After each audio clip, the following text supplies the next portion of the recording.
Hello everyone. Today we will clear in detail the functioning of electoral bond and what is the logic behind electoral bond. Why has it been brought? क्या ये transparency real में लाता है या फिर anonymity? यदि हम simply speaking करें तो जो इलेक्टोरल बॉन्ड होता है वो क्या है? What is electoral bond? What is electoral bond? Simply बात करें तो राइट, तो it is a kind of instrument जिसके थ्रू कोई भी पर्सन जो है ना पॉलिटिकल पार्टी को डोनेट कर सकता है। Why need donation? Question generally ये अराइज होता है, व्हाई नीड डोनेशन? तो देखिए डोनेशन की नेसेसिटी इसलिए पड़ती है क्योंकि देखिए पॉलिटिकल पार्टी है, एक ग्रुप ऑफ पीपल होते हैं इसमें, तो उनके पास इनफ मनी नहीं रहता कंपेनिंग के पर्पज़ से। और दूसरी चीज़ जो कि इम्पोर्टेंट है, मान लीजिए कोई रिच पर्सन है, वो पॉलिटिकल पार्टी को फॉर्म किया है, उसके पास तो पैसा है, लेकिन जो पुअर पर्सन है अगर वो जो है ना इलेक्शन का कैंडिडेट बनना चाहता है तो कैसे बन पाएगा? तो फिर इक्वलिटी कैसे आएगी? तो इस हिसाब से भी डोनेशन इम्पोर्टेंट हो जाता है। थर्ड की बात करें, ये मनी कहाँ से आ रहा है? From where this money is coming, who is giving this money and who is taking this money? तो इसके जो है ना हमें जो है ना डायग्राम से समझते हैं कि बेसिकली इसके अंदर चल क्या रहा है। राइट, देखिए जैसे मान लीजिए कोई पर्सन है इंडिविजुअल, वो एसबीआई के पास जाता है और उसको जो है ना वो क्या करता है, परचेज कर लेता है इलेक्टोरल बॉन्ड को। उसके बाद जो है ना वो किसी ट्रेजरी या पॉलिटिकल पार्टी में डिपॉजिट कर देता है, वहाँ से पॉलिटिकल पार्टी जो है ना उसको ले लेती है। फिर इसके बाद ये प्रोसेस जो है ना आरबीआई जो है ना उसको जो है ना डिटरमाइन करती है उसकी उनकी प्रॉपर ऑथेंटिकेशन ऑफ अकाउंट। तो इस तरीके से काम करता है। तो बेसिकली ये ट्रांसपेरेंसी ला रहा है कि एनोनिमिटी ला रहा है, हाउ इज इट फंक्शनिंग, इसको देखते हैं थोड़ा सा। देखिए अगर हम पॉजिटिव पॉइंट की बात करें तो इसमें ये है कुछ जो इम्पोर्टेंट किया गया है कि इसको टाइम स्पेसिफिक बना दिया गया है। 15 डेज के इसमें ड्यूरेशन दिया गया है। 15 डेज के अंदर आपको जो है ना कैश करवाना पड़ेगा, लेना पड़ेगा। इसके बाद इसमें जो है ना अमाउंट भी स्पेसिफिक है, 1000, 2000, 10,000, 1 lakh, 10 lakh, 1 crore, something like that.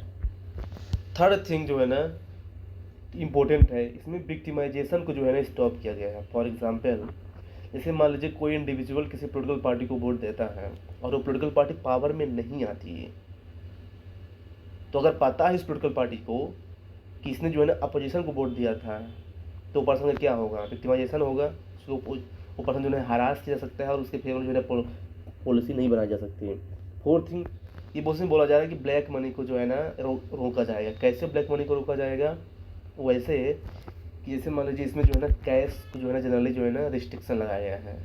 आप डिमांड ड्राफ्ट या फिर चेक के थ्रू जो है ना इसमें जो है ना या फिर डिजिटल ट्रांजेक्शन के थ्रू जो है ना मनी को दे सकते हैं। तो ये तो इसके पॉजिटिव पॉइंट है, लेकिन नेगेटिव पॉइंट क्या है? नेगेटिव पॉइंट ये है कि वोटर को जानने का अधिकार है कि कौन वोट दे रहा है कौन पॉलिटिकल पार्टी को। हमारा फंडामेंटल राइट है आर्टिकल 19 क्लास 1। तो ये कहाँ जा रहा है? दूसरी चीज़, कंपनी बोलती है कि इसमें सीक्रेसी होनी चाहिए, ये हमारे फंडामेंटल राइट है। क्योंकि यदि पता चल जाएगा कि कौन सी कंपनी किसको वोट दी है तो फिर तो सीक्रेसी के अगेंस्ट हो जाएगा। लेकिन ये बताइए कि पहले जो है ना इलेक्टोरल बॉन्ड के पहले 20,000 से अगर कम था तो जो है ना डिस्क्लोज नहीं होता था डोनर का नाम, लेकिन 20,000 से एबव होता था तो डिस्क्लोज होता था। अब इसमें जो है ना बता रहे सीक्रेसी को मेंटेन किया जाएगा। लेकिन यहाँ पे ये चीज़ इंपॉर्टेंट है कि फंडामेंटल राइट कंपनी के लिए नहीं है, हिंदू अनडिवाइडेड फैमिली के लिए नहीं है, ये इंडिविजुअल सिटीजन के लिए है। तो यहाँ पे एक वायलेशन है। इसे बोला जा रहा है ब्लैक मनी को इसमें जो है रोका जाएगा। लेकिन ये बताइए कि जो एसबीआई की स्टाफ जो काम करेंगे इस बॉन्ड का लेन देन, तो उनको मनी कहाँ से मिलेगा? कहीं से तो मिलेगा ना, कंसोलिडेटेड फंड ऑफ इंडिया से। तो फिर यहाँ पे ब्लैक मनी का चांस बनता है कि नहीं बनता है? फिर जो पॉलिटिकल डोनेशन है ना वो टैक्स फ्री रखा गया है। मतलब कि हम जो जो मतलब डोनेट करेंगे वो टैक्स फ्री है। तो यानी कंसोलिडेटेड फंड ऑफ इंडिया में लेस मनी जाएगा, ऊपर से कमीशन नहीं लग रहा है, क्योंकि हम पूरा फ्री जो है ना इलेक्टोरल बॉन्ड परचेज कर रहे हैं, खरीद रहे हैं। तो इससे जो है ना कंसोलिडेटेड फंड ऑफ इंडिया में लेस मनी जा रहा है जो कि हमारा टैक्स का पैसा है। एक इम्पोर्टेंट चीज़ ये है कि इसको जो है ना as a money bill pass किया गया है, जबकि गलत है, क्योंकि मनी बिल में क्या क्या आएगा डायरेक्ट आर्टिकल 110 में एक्सप्लेन किया गया है। और किसी पॉलिटिकल पार्टी को डोनेशन करने का ये मनी बिल में क्राइटेरिया जो है ना, तो इसमें एम्बिग्विटी है। पॉलिटिकल पार्टी अभी भी आरटीआई के अंडर नहीं है। क्यों नहीं है? जब जनता का पैसा वो ले रहे हैं एज ए पब्लिक अथॉरिटी, तो क्यों आरटीआई के अंडर नहीं रखा गया है उनको? एक इम्पोर्टेंट चीज़ में ये रखा गया है कि जो 7.5% का लिमिट था पहले, कितनी पॉलिटिकल पार्टी ले सकती हैं, और लिमिट को हटाया गया है। इसका क्या रीज़न है? यानी मतलब अनलिमिटेड अमाउंट जो है ना पॉलिटिकल पार्टी को दिया जा सकता है। और अकॉर्डिंग टू जो है ना, उसमें ये है कि जो 90% जो डिनोमिनेशन आ रहा है ना इलेक्टोरल बॉन्ड का, वो 1 करोड़ का आ रहा है। तो बताइए, ये जनरल पब्लिक तो नहीं दे सकती ना। उसमें लिखा गया कि एनी वन कैन डोनेट, यानी बड़े बड़े इंडस्ट्रीज रिच पर्सन दे रहे हैं। और पॉलिसी किसके फेवर में बनेगी? फिर रिच पर्सन के फेवर में बनेगी। मोर ऑन 75% जो इलेक्टोरल बॉन्ड है ना रूलिंग पार्टी को दिया गया है। अब बताइए कहाँ यहाँ पे इक्वलिटी है? हम इक्वलिटी की बात करते हैं। और एसबीआई जिसको अपॉइंट किया गया, बोलते हैं इसमें जो है ना एनोनिमिटी लाएगा, वो किसी को डिस्क्लोज नहीं करेगा। तो एसबीआई किसकी गवर्नमेंट, मतलब एसबीआई जो है ना गवर्नमेंट के द्वारा बैंक चलाई जाती है, तो गवर्नमेंट क्यों नहीं जान सकती कि कौन डोनेट किया है, किसको डोनेट किया है? राइट।